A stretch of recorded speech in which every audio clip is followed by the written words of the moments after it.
એમાંથી પબ્લિક વધારે હતી, પબ્લિકના દ્વારા ઉભાળો થઈ ગયો, બરોબર? નહીં, તમારા સપોર્ટર હતા. તમારો ભાઈ મોડો છે ને તો. મારો ખેતર જોવો તો. નહીં, મંત્રી. ના, આ બાબા કઈ શું છે? આ ભોળો હતો, ભોળો. હા, ભોળો. આ ભોળો થાય. હા, ભાઈ, વાત તો એ ભોળો છે, ભોળો. હા.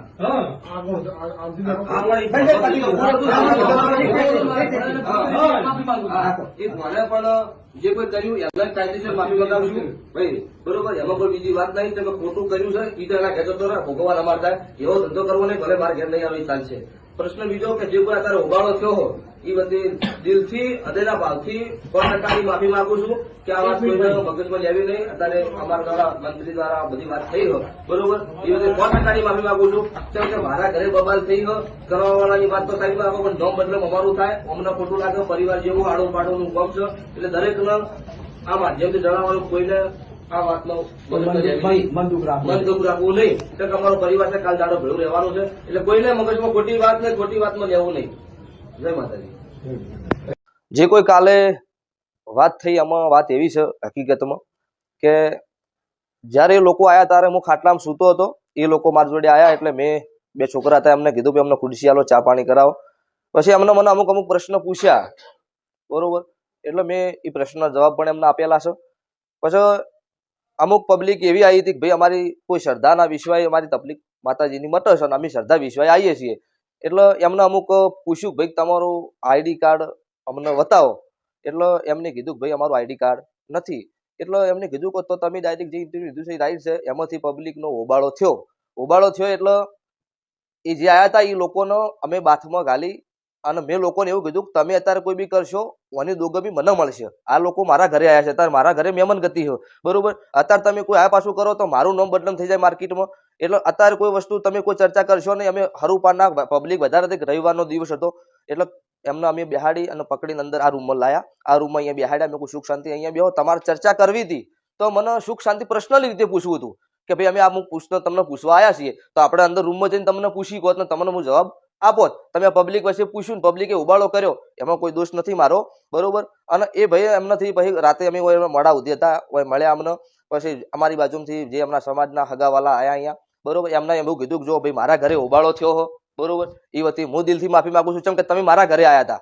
એમના વચ્ચે મારા વચ્ચે કોઈ બીજી વાતનો કોઈ ડખો નહીં. પછી પ્રશ્ન બીજો કે આ વિડીયોના માધ્યમથી જણાવવાનું કે મારો કોઈ સમાજથી વિરોધ નહીં. હરેક સમાજ મારા અહીંયા આવો છો, વિશ્વ અને શ્રદ્ધાથી કોમ થાય છે. પ્રશ્ન બીજો કે આ મીડિયાના માધ્યમથી એક જણાવું છું કે કોઈ જગ્યાએ અરવિંદ ભોએ ખોટું કર્યું હોય, કોઈના 50,000 લાખ રૂપિયા લઈને ગળું કાપી નાખ્યું હોય, એવું કોઈનું ખોટું કર્યું હોય તો એક બે પુરાવા મને આપજો. આપણે કાયદેસર આ વિડીયોના માધ્યમથી બંધ કરી દેવું. આપણે કોઈ ડફોળ બનાવવાના ધંધા આપણે માર્કેટમાં કર્યા નહીં, કરવા નહીં. અને જે કોઈ વાતનું રાતે અમે સમાધાન કરેલું છે. મેં એમને કહી દીધું કે ભાઈ જે કોઈ મારા ઘરે ઉબાળો થયો વતી મેં માફી માંગેલી છે.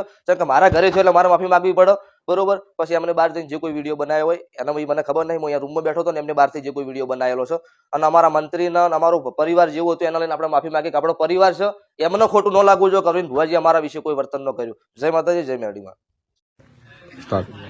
જય માતાજી, જય મેરડીમાં. મારું નામ અરવિંદ ભુવાજી, તાલુકો સરસ્વતી, જિલ્લો પાટણ, મુન્ના ગામ. જે કોઈ કાલે ઘટના ઘટી હતી એમાં પબ્લિક દ્વારા ઉબાળો થયેલો છે. એમાં અમારી કોઈ મિસ્ટેક નથી, આબાવાળાની કોઈ મિસ્ટેક નથી. કહેવાનો મિટિંગ પબ્લિકના દ્વારા જે ઉબાળો થયો, બરોબર? એમના આપણા ઘરે સુખ શાંતિ હાથવીને આપણા ઘરમાં બેહાડ્યા હતા. પોલીસની ગાડી પણ મેં બોલાવેલી છે કે કોઈ ઉબાળો ન થાય એના માટે. કે અહીંયા રવિવારનો દિવસ હતો, પબ્લિક વધારે હતી. અને દરેકને જણાવવાનું કે કોઈ બી વિશ્વાસ શ્રદ્ધાથી કોણ થાય છે, અંધશ્રદ્ધામાં આવે એવું કોમ અમે કર્યું નહીં કોઈ દાડો. આપણા મંદિર છે માતાજીનું, કોઈના ઘરે આપણે તો દરેકને કહેતા આવ્યા છીએ કે ભાઈ મોસ મટન દારૂ ના બધું વાપરવું હોય તો અમારી કોઈ બાધા લેવી નહીં. અમારી માતાજી નહીં આવો તો પણ આ બધું કરવું હોય તો ન આવતા. આવું દરેકને આપણે વિડીયોના માધ્યમથી જણાવેલું છે.